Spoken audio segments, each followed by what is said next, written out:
নমস্কাৰ আপোনালোক সকলোকে মোৰ চেনেল kangkanashealthforum8086লৈ স্বাগতম জনাইছো। আজি আমি আহিছো লোকখৰা নগৰীয়া স্বাস্থ্য কেন্দ্ৰলৈ। আহকচোন চাও এইখন স্বাস্থ্য কেন্দ্ৰৰ ভিতৰত কি কি সুবিধা পোৱা যায়।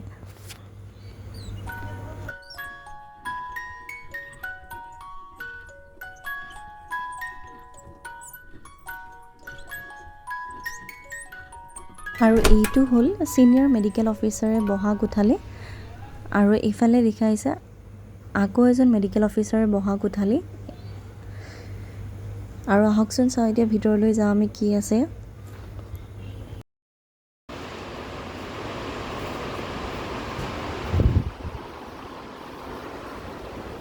এইটো হ'ল টেলিকনসালটেশন ৰুম। সহজ ভাষাত ক'বলৈ গ'লে এইটো টেলিমেডিচিন বুলি কোৱা হয়, য'ত ৰোগী এগৰাকীয়ে বিশিষ্ট চিকিৎসকৰ লগত ভিডিঅ' কলিঙৰ নিচিনাকৈ কথা পাতিব পাৰিব। তেওঁলোকৰ যদি স্বাস্থ্য সম্পৰ্কীয় কিবা অসুবিধা থাকে তেওঁলোকে ভিডিঅ' কলিঙৰ নিচিনা ফোন কৰি পেলাই তেওঁলোকে কথা পাতিব পাৰিব। আৰু ডক্টৰগৰাকীয়ে বা চিকিৎসকগৰাকীয়ে তেওঁলোকৰ সমস্যাটোৰ ওপৰত ভিত্তি কৰি এটা প্ৰেছক্ৰিপশ্যন দিব, আৰু যাৰ জৰিয়তে তেওঁলোকে কি কৰিব পাৰিব, এইটো ATMত তেওঁলোকে সেই প্ৰেছক্ৰিপশ্যনখন স্কেন কৰিব। স্কেন কৰিলে নিজে মেডিচিনটো তলত আহিব আৰু তেওঁলোকে মেডিচিনটো কালেক্ট কৰিব পাৰিব। আৰু এই গোটেইখিনি প্ৰক্ৰিয়াত সহায় কৰে ইয়াৰে ষ্টাফ নাৰ্ছেছসমূহে, য'ত তেওঁলোকে ভাইটেল চাইনবোৰ তেওঁলোকে ভালদৰে চায়। ভাইটেল চাইন মানে আপোনাৰ ধৰক টেম্পাৰেচাৰটো চালে, পালছ, ব্লাড প্ৰেছাৰ চালে, ৰেছপিৰেশ্যনটো চালে।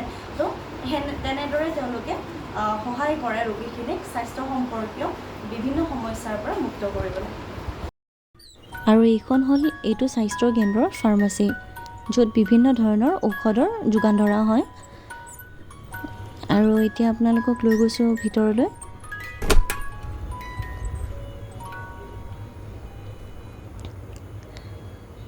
এয়া ফেমিলি প্লেনিঙৰ ট্ৰেও তেওঁলোকে ধুনীয়াকৈ ছেটআপ কৰি ৰাখিছে, কপাৰ্টি আছে আৰু বিভিন্ন ধৰণৰ ঔষধ, যিবোৰ আমি অৰেল কণ্ট্ৰাচেপ্টিভ পিল বুলিও কওঁ, আৰু ইনজেকশ্যনছ, লগতে ফেমিলি প্লেনিঙৰ কাৰণে যিবোৰ ইনজেকশ্যনৰ দৰকাৰ হয় সেইবোৰো তেওঁলোকে ইয়াত ধুনীয়াকৈ প্ৰদৰ্শন কৰি ৰাখিছে, যাতে মানুহে সুবিধা অনুসৰি ইয়াৰ পৰা ল'ব পাৰে।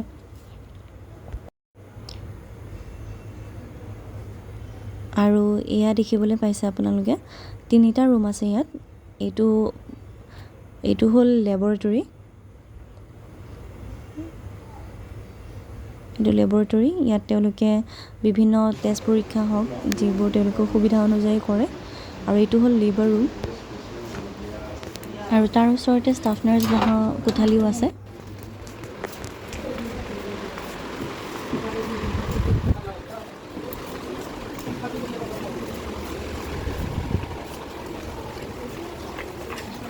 এইটো হ'ল ড্ৰেছিং ৰুম।